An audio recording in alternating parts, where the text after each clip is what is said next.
እናትየው አርፋ ምናምን ብሎ 500 ብር ልስጥና ልውሰዱ ነው ያለው።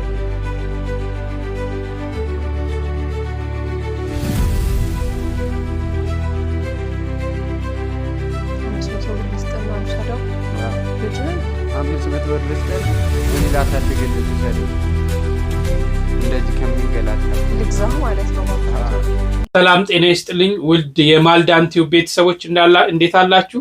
በአንድ ጉዳይ ተመለስኩ። እንግዲህ ሰሞኑን በማህበራዊ ሚዲያ የዚህ ልጅ ህይወት ሲመላለስ እያያችሁት ነው። በጣም እጅግ ያሳዝናል። ምን ያህል ሰው ልጅ ምን ያህል ፈተና ውስጥ እንዳለ የሚያመለክት ነውና እንደው የሰው ልጅ ጭካኔ በቃ ሰው ምን አይነት ህይወት ውስጥ እኛ ነው አንዳንዴ እናማርራለናል። ከዚህ ደግሞ አይተን የምንማረው እግዚአብሔር የምናመሰግንበት ህይወት ነውና እንደው ይሄን ወንድማችንም አይዞ በርታ የምንልበት ነው። ይሄን ይዤላችሁ መጥቻለሁ። ቤቱ እንግዲህ እንደምታዩት አዲስ ነው። ሁላችሁም እስቲ ሰብስክራይብ በማድረግ ቤተሰብ ሁኑ። ላይክ አድርጉት ይሄን ቪዲዮ። የዚህ ልጅ ሙሉ ታሪኩን አጠር አድርጌ ላስቃኛችሁ። ከዛ ምን ትላለች?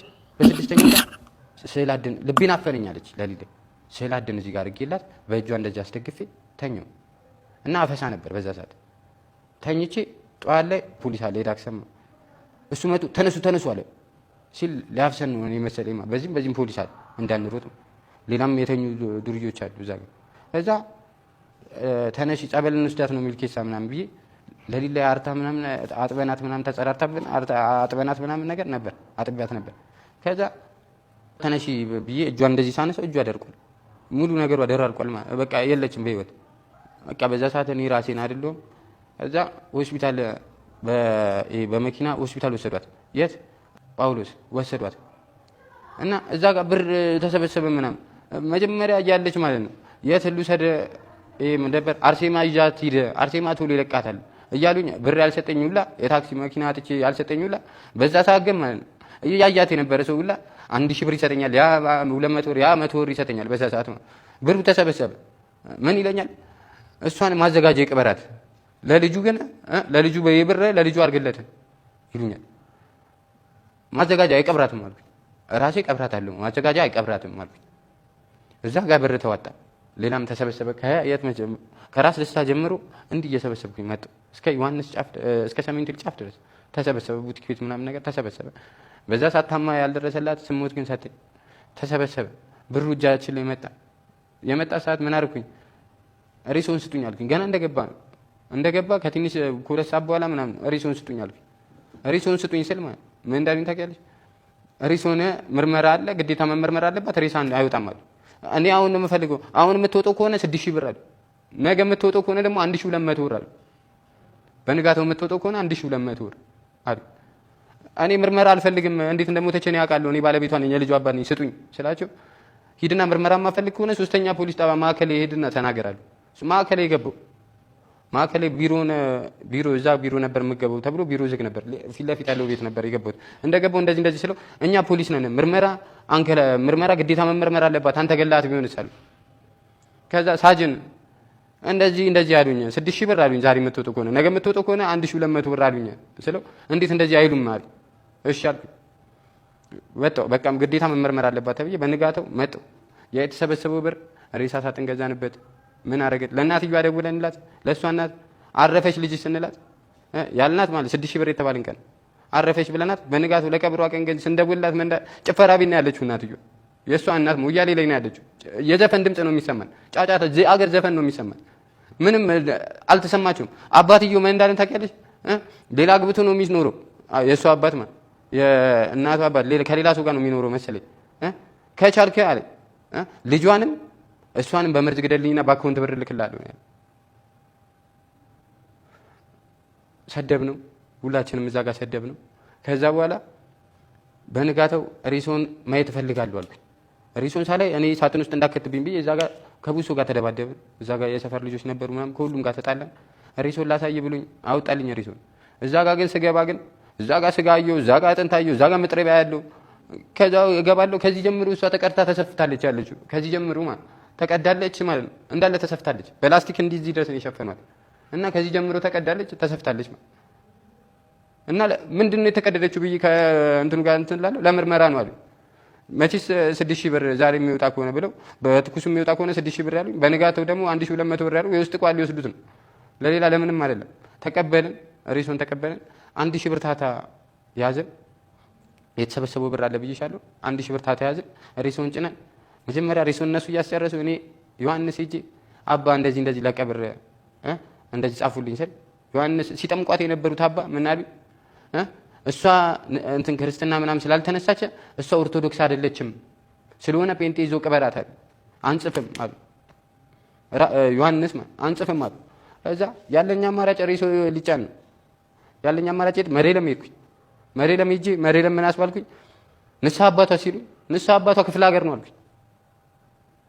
ንስሐ አባቷ ክፍለ ሀገር ነው ብዬ ምንም እንትን ፍታት ሳይደረግባት ምን ሳይደረግላት ወደ የቀብር ብቻ ከፍዬ በአፈር የቀብር ብቻ ከፍዬ ተቀበረች። አሁን በሀያ አርባዋ ነበር። መቼ? አሁን በሀያ አርባዋ ላበላ ድጋሚ እዛ ጋር ብር የለኝም። በቃ ሁሉ ነገር እንትን ብሏል። ልጁን ይዣለሁ። ልጁን እኔ ነኝ የማሳድገው። ልጁን እኔ እዛ ጋር ይዤ በቃ አርባዋም ሳይደርስ ማለት ነው 3 ቀን ለለቅሷ 3 ቀን ትቀመጫለሽ። እዚህ የሞተችበት ቦታ ጋር ተቀምጬ ማለት ያም ፖሊስ ይመጣል እየመታኝ፣ ያም ይመጣል ተነስ ከዚህ ጋር አይመለከተኝም ነው ሲሉኝ ነበር። 1 2 3 ፖሊስ ነው በቃ እንትን እያለኝ ነበር። ምኑ ጋር ሆነ? የት? ሰሜን ሆቴል እዛው አይደለም ከተቀበረች በኋላ ሻማ እያበራ ምናምን እዛ ሆነ በቃ ተነስ ይለኛል። ያም ይመጣል ተነስ ይለኛል። ከዛስ መጨረሻ ላይ ምን ሆነ?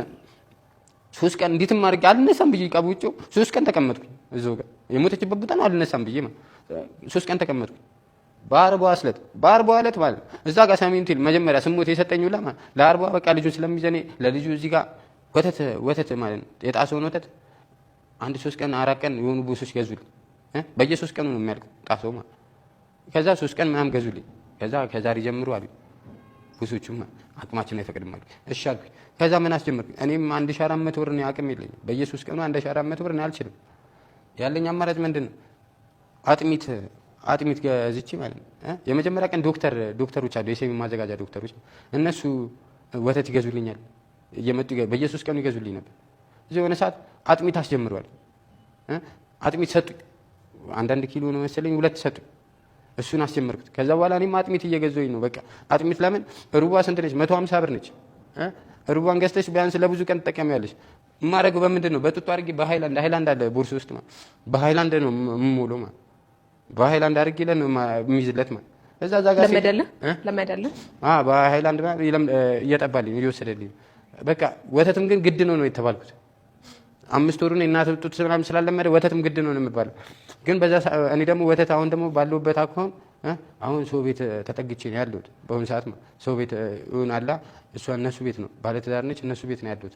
ባለቤቱ ካረፈች በኋላ 3 ቀኑን እየተመታህ ምናምን እዛ ሳለፋችሁ። ከዛ በኋላ እስከ 40 ድረስ የት ሆንክ? እስከ 40 ድረስ እዛው ሰሜን ሆቴል ጎዳና ላይ ነበርኩኝ። ልጅህን ይዘህ ማለት ነው? ልጄን ይዤ ጎዳና ላይ ነበር። እንዴት አለፈ? የሰበሰብከው ብር ነበረ ያቆየ? የሰበሰብኩት ብር ነበር። ያ የሰበሰብኩት ብር ምን አደረኩት? ቤት ለመከራየት አይሆንም ነበር? ይኸውልሽ የሰበሰብኩት ብር ነበር።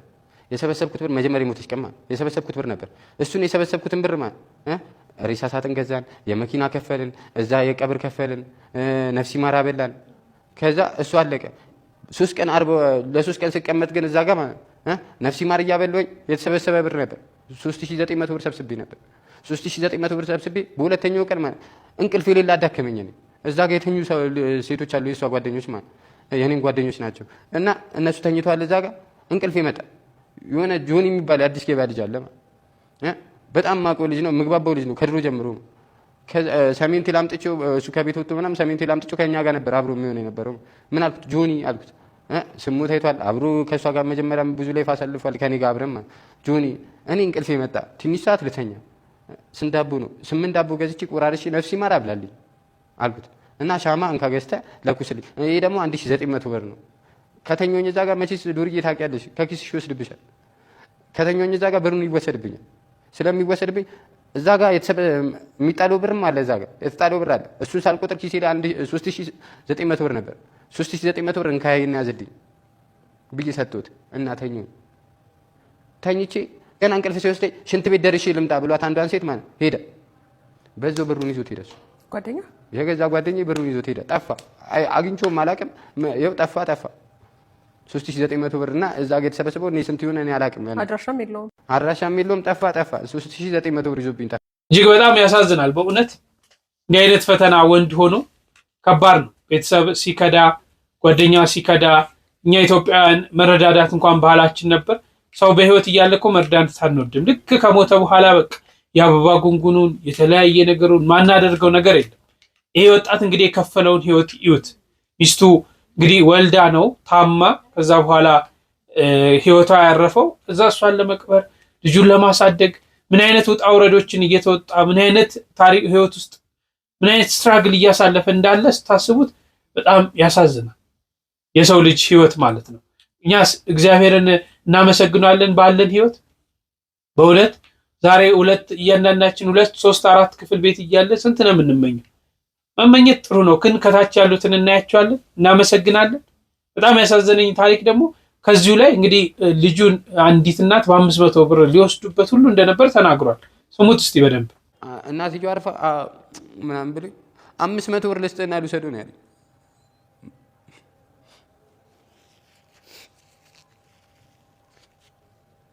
500 ብር ልስጥና ልውሰደው ልጁን 500 ብር ልስጥና እኔ ላሳድግልህ ልውሰደው እንደዚህ ከሚንገላታበት ልግዛ ማለት ነው። በ500 ብር ልጁን ሴት እናት ናቸው እንደዚህ ያሉ ዱላ ይዟል። ምን ልበላቸው? እማቃቸው ራሱ እሷን የሚያውቋት ሁላ ምን እንዳለ ተፈራርመነ ላደርስበት ልውሰደው ነው ያለው። አንዱ ለቀን ያዙልኝ ስላቸው ሰዎች ሁሉ ስለዚህ አድቫንቴጅ እያዙብህ ነው ማለት ነው። ማለት አሁን ያለበትን መቸገር አይተው በቃ ልጁን እንውሰድ ነው የሚመጣላቸው ሀሳብ የሚቀርብልህ ጥያቄ እንጂ እናግዝህ ወይም ደግሞ እንዴት አድርገን በቃ ይሄን ጊዜ ታልፈዋል የሚደግፉ ሰዎች አይደለም ሀሳብ እየመጣልህ። በመጨረሻ አንተ ምን አሰብክ? እንደው ምን ወሰንክ?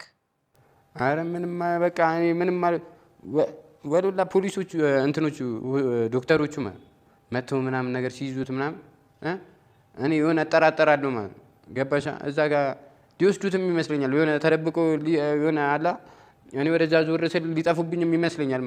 ለፖሊሶቹ ለዶክተሮቹ ራሱ እንዲያዩአቸው አስይዣቸው ነው የምቀበላቸው እና በቃ እዛ ጋር ለድርጅት ስጠው ሲለኝ የነበር ሁላ አሁን አድርጉ 5 ወሩ ምናምን ደርሶ ምናምን ሳይው ምን ይለኛል ለማስመሰል። አረ እንኳንም አልሰጠው አሁንማ ለድርጅት አይሰጥም ይለኛል አውቆ ለማስመሰል። አሁን 5 ወር ሆነው አሁን 5 ወሩ ስም ወጣለት አሜን ይባላል። ለምን አልከው? አሜን ብዬ ተቀብዬው። እርጉዝ ነኝ ያለች ጊዜ ግን እንደው ምንድን ነው ያልካት? መጀመሪያ ገና ስትነግር አሪፍ ነው ያልኩት። መጀመሪያ እንደሆነ ነገር ተግደርድሬ ነበር። እዛ አሪፍ ነው ያልኩት። ተግደርድሬ ማለት እንዴት ነው? አይ የሆነ ምን ነገር አላውቅም የኔ አይደለም ምናምን አይነት ነገር እንደዛ ደንግጬ ነበር። ህሊና እያወቀው ማለት ነው። ደንግጬ ነበር በዛ ሰዓት። እኔ ያልኳት እርጉዝ ነኝ ምናምን ነገር ሲል ደነገጥኩኝ በዛ ሰዓት። ቀደንግጫለሁ። አረ አልኳት እኔ ተማሪ እያለሁ አልኳት አራቁ ሰርኳስ መጥቶኝ እዚህ ጋር መጥቶኝ መሀን ተብሎኛል ሆስፒታል ብሎኛል ጋሽ ክስዩ ምናምን ብየሆነ ስንጠሩላት እዛ እከሳለሁ ምን እዛ ደረጃ ደርሳችሁ ነበር? አስፈራራችኝ። ፖሊስ ጋር ምናምን አይደለም አስፈራራችኝ ምናምን ተመልሼ ሄድኩኝ ወደ ራሷ እዛ በቃ አላ ከወለደችው በኋላ ግን አንቺ እስክትወልደው ድረስ ጭቅጭቅ ነበር? እስከምትወልደው ሲሆን በ8 ወሩ ነው የተወለደው። ወይ ለምን በ8 ወሩ ነው የተወለደው ልጅ? ወለላ የ8 ወር ልጅ አያድግም ተብዬ ነበር። ሟች ነው ብሎኛል፣ ብዙ ሰው ብሎኛል። በ8 ወሩ ነው የተወለደው። ቢያንስ 5 ወር እያለች ተጨቃጭቀን ነበር። እስከ 5 ወር የኔ ነው አይደለም ጭቅጭቅ ላይ ነበር። ተጨቃጭቀን ነበር። ከዛ ከ5 ወር በኋላ እንዴት እየተመለስክ መጣ? ከ5 ወር በኋላ በቃ እዛ ጋር ሽማግሌዎች ምናምን ሲያወሩኝ ምናምን ነገር እንደዚህ ብሎ ሲነግሩኝ ምናምን በሽማግሌ ማስመከራ አስጠይቃለች? አስመከረኛለች። ኦኬ እሺ። እዛ እንደዚህ ምናምን ሲሉኝ እሺ አልኩኝ። አብረን መቀጠል ጀመርም። ከዛ 5 ወር 6 ወር 7 ወር አንተ በቃ እያመንክ ይሄ አባትነት ኃላፊነት እየተሰማህ መጣ ማለት ነው። ከዛ በ8 ወሩ ምጤ መጣ ስትለኝ እኔ ግራ ገባኝ። ኧረ አንቺ ትደበሪያለሽ በ8 ወር የለም አልኳት። እኔ አላቅም 8 ወር ነው አላቅም። ኧረ መጮ ጀመረች። ኧረ አንቺ የ8 ወር የለም አንቺ አውቀሽ ነው እንዴ ምናምን ነገር አልኳት። እዛ ሆስፒታል ምናምን ይዘናት ሄድን። እዛ ጋር ፈጣሪ ይመስገን የሆነ ተከራይ ነበር እሱ ያላዳ ከፈለ። ሆስፒታል አፍንጮ በር ሄድን። እዛ አፍንጮ በር ሄደን ምናምን ገባች ምናምን ወለደች። ከዛ ግን ይሄ አባትነት ስሜቱ አሁን እንዲህ ዋጋ መክፈሉ ምናምን ግን የሆነ ሰዓት ነው አንተ በቃ እንደዚህ በደንብ ከልጅ ፍቅር ይዞ ያገኘኸው ራስህን? አዎ አባትነት እንዴት ነው? ምን እስካሁን ባላችሁ ከከፈልከው ዋጋ አንጻር እስካሁን 5 ወር ድረስ በዚህ ደቂቃ አባትነት አንተ ጋር ምን አይነት ትርጉም ኖረው? እስካሁን ባለውበት ትንሽ ይከብዳል። ግን ለምን እናትም ስለሌለው ሊሆን ይችላል። ለምን ወተት አለ፣ ዳይፐር አለ፣ ምን አለ፣ በጣም ይከብዳል። ለምን ወተት ጠብቶ አያውቅም። እናት ጡት ጠብቶ አያውቅም። ጡቱ አድርጓል አይወጣም ነበር እና ጠብቶ አያውቅም። እና ወተት እዛ ጋር ስገዢ ዳይፐር አለ፣ ዋይፕስ አለ፣ ምን በቃ በጣም ይከብድ ነበር በዛ ሰዓት። ይሁን አላህ ብቻዬን መውራት ጀምሬ ነበር የሆነ ሰዓት ነው። ግን አላህ ከዛ በኋላ ግን ትንሽ ቆይተሽ ደግሞ ስትይው ደግሞ ቃላ የሆነ ትፍጨረጨሪያለሽ። በእውነት ምን ማለት እንዳለብኝ አላውቅም። እግዚአብሔር ብርታቱን ይስጥ ነው፣ ሌላ ምንም አለም። ጽናቱን ሰጥቶ ህይወትን ታሪክን የሚቀይር ፈጣሪ ነው፣ ይቀይር። የሞተችዋንም ነፍሷን ይማር። በቤተክርስቲያን በተለይ ያለው ችግር ምናልባት ይቺ ልጅ ገና ያልተጠመቀችና ስመ ክርስትና ያላገኘሽ ከሆነ የስላሴ ልጅነት ያላገኘሽ ከሆነ በቤተክርስቲያን ውስጥ አትቀበልም። ምክንያቱም ቤተክርስቲያን ስጋዋን ሳይሆን የምትፈልገው ነፍሷን ነው። ገና በህይወት እያለች ያቺ ነፍስ ጠፍታ ሌላ ቦታ ሆና ዛሬ ስትሞት ቅበሩልኝ ማለት ይሄ የቤተክርስቲያን ህግ ስላልሆነ ነው። ምናልባት ክርስትና ተነስታ በስጋው ደግሞ ተቀብላ ከሆነ ያን አባቶች ለምን አላደረጉም? ያ ሌላ ነገር ነው። ግን በዚህ ደረጃ ካልሆነ የቤተክርስቲያን ህጓና ስርዓቷ ያ ስለሆነ እንግዲህ ስጋችን ስንሞት ወደ ቤተክርስቲያን ይዞ መሄድ ምንም ከንቱነት ነው። ምክንያቱም ነፍሳችን ኦልሬዲ ፍርድ ታገኛለች ማለት ነው። ወይ በእምነት ውስጥ አንኖርም። ከእምነቱ ውጭ ያለን ሰው አምጥ ተቀበርልኝ እምቢ አሉኝ ብለን ካህናቶች የምንተችበት መንገድ መስተካከል አለበት። እንዳልኳችሁ ክርስትና ተነስታ ተጠምቃ ስጋው ደግሞ ተቀብላ እምቢ ብሎ ከሆነ ያ ያስጠይቅ ነው። ከዛ ውጪ ግን በሌላ ቤተ እምነት ሆና ከሆነ ያረፈችው ቤተክርስቲያንም ይሄንን ነገር አታደርግም። ዞሮ ዞሮ ግን እግዚአብሔር ጽናቱንና ብርታቱን ይስጥ ለማለት ፈልጋለሁ። ሁላችሁም በርታ እያላችሁት በጸሎት አስቡት። ቤቱን ሰብስክራይብ ማድረጋችሁን ቪዲዮንም ላይክ ማድረጋችሁን እንዳትረሱ። ቸር ቆዩልኝ።